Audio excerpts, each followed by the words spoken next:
Donc bonjour à tous, ici c'est Jean-Jean, alias Jean-Jean la bricole, et sur cette chaîne on parle de crypto-monnaie et de minage de crypto-monnaie.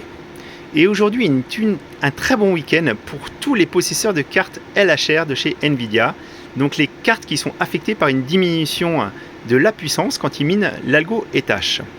Voilà, donc c'est jusqu'à présent, on arrivait à contourner de façon partielle le LHR, mais depuis ce week-end, coup sur coup, on a eu deux annonces qui nous annonçaient donc un contournement à 100% du LHR.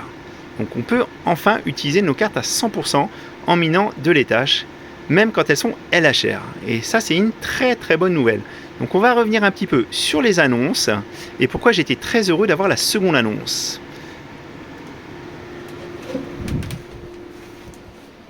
Alors, donc moi je vous montre par contre, pour l'instant je n'ai pas encore testé personnellement le contournement, tout simplement parce qu'en fait, au début je pensais qu'il allait falloir que je fasse des...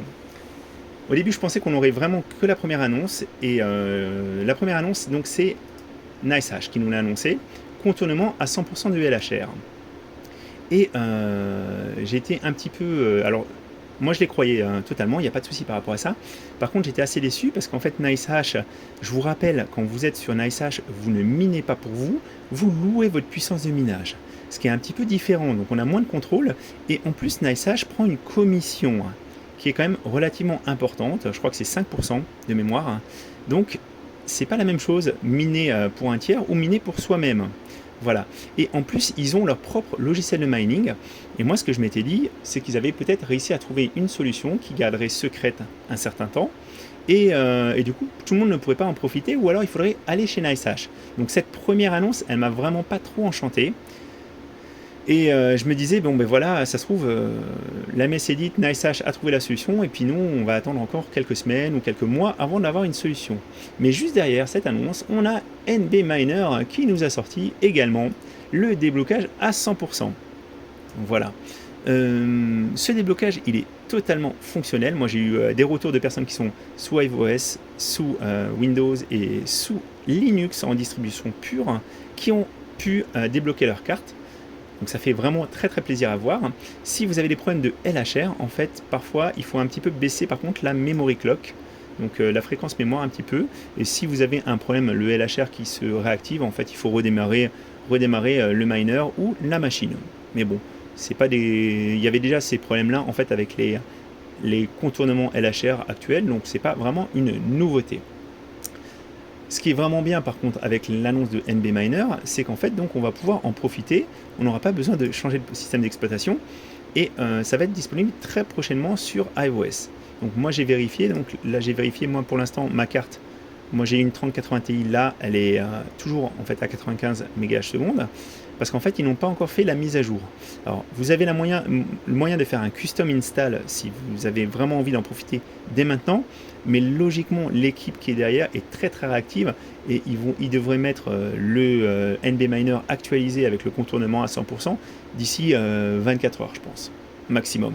Si jamais de toute façon on n'a pas de contournement d'ici demain soir, ce que je ferai, c'est que demain je vous montrerai comment faire une custom install. Ça vous permettra aussi d'avoir des mineurs un petit peu avant la validation de l'équipe. Mais encore une fois, l'équipe en fait quand elle intègre ça directement dans la liste des miners, quand elle intègre les mises à jour, elle fait des vérifs. Donc c'est aussi pour votre sécurité, pour pas que vous installiez quelque chose que vous ne devriez pas. Voilà. Donc ça c'est une très très bonne chose. Je suis super heureux pour tous les possesseurs surtout de LHR qui ont acheté surtout des LHR sans le savoir, sans s'en rendre compte qu'ils avaient une carte qui ne pourrait pas être utilisée à 100%.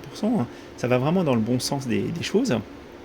Alors par contre je vous rappelle, ça marche sur le LHR V1 et V2, par contre a priori sur le LHR V3, ils ont utilisé une autre méthode de blocage avec une histoire de moyenne, et à ce moment-là en fait ça ne devrait pas pouvoir fonctionner sur le LHR V3. En tout cas les retours que j'ai pour l'instant c'est que ça ne fonctionne pas sur les LHR V3, donc pour rappel c'est les 3050 et les 3080 qui ont 12 Go de VRAM. Donc si vous avez une 3080 avec 10 Go, il n'y a pas de souci, vous êtes en LHR V2. Par contre, si vous avez une 3080 avec 12 Go de VRAM, à ce moment-là, vous êtes en LHR V3 et normalement, vous ne pouvez pas faire le contournement. Donc Ça, c'est les choses. Et par contre, j'ai trouvé, parce que moi je suis pas mal mes confrères nord-américains, et il y a Son of a Tech qui a fait quelque chose, qui a mis un petit tweet, voilà, disant, tiens, c'est marrant, le hash rate total du réseau Ethereum n'a pas vraiment beaucoup augmenté, alors qu'en fait, il y a quand même cette big news.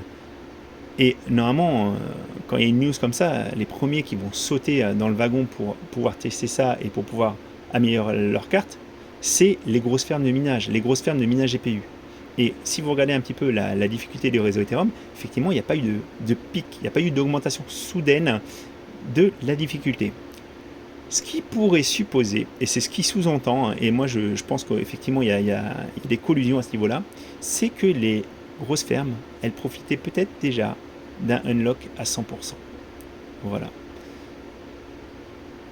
Bon, ça, c'est ce qui sous-entend. Je suis quand même assez d'accord, parce que effectivement, quand il y a eu cette annonce, on aurait dû avoir un pic de difficulté lié à ce déblocage à 100%.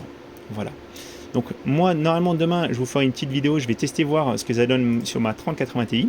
Logiquement, je devrais être capable d'attendre au moins 115 MHz, donc ça sera vraiment un gap super intéressant. De toute façon, je vous invite tous à aller chercher le mineur ou à attendre qu'il arrive, mais à l'installer, parce que pour vous, ça sera des gros gaps. On gagne, là moi je gagnerai 20 MHz sur la carte, donc c'est super important. Et n'oubliez pas, le 13 mai en fait, Son of a Tech, Red Panda et beaucoup de youtubeurs nord-américains essentiellement ont lancé la grande migration, donc c'est quelque chose qui a été repris. Les gens veulent savoir qu'est-ce qui va se passer après la fin de l'Ethereum. On veut démontrer aussi qu'il y a des possibilités et avoir un peu un avant-goût. Donc il y a comment ça s'appelle, il y a eu quelque chose qui a été lancé pour qu'on arrête tous de miner de l'Ethereum et qu'on se mette à miner autre chose, pour voir un petit peu ce que ça va faire, qu'est-ce qui va se passer aussi sur les autres blockchains, Ravencoin, Flux, Ergo, ce que vous voulez. Voilà. Donc je vous tiendrai au courant aussi, je vais suivre ça un petit peu, toutes les annonces qu'il va y avoir de fait, parce qu'il va falloir essayer de se coordonner. Alors ça permettra aussi de voir, nous les petits mineurs, qu'est-ce qu'on représente par rapport aux grosses fermes, par nos changements. Et je vous dis donc à très bientôt les amis. Encore une fois, super grosse nouvelle, super nouvelle pour tous les possesseurs de cartes LHR, donc n'hésitez pas. Voilà, c'était Jean-Jean, à très bientôt.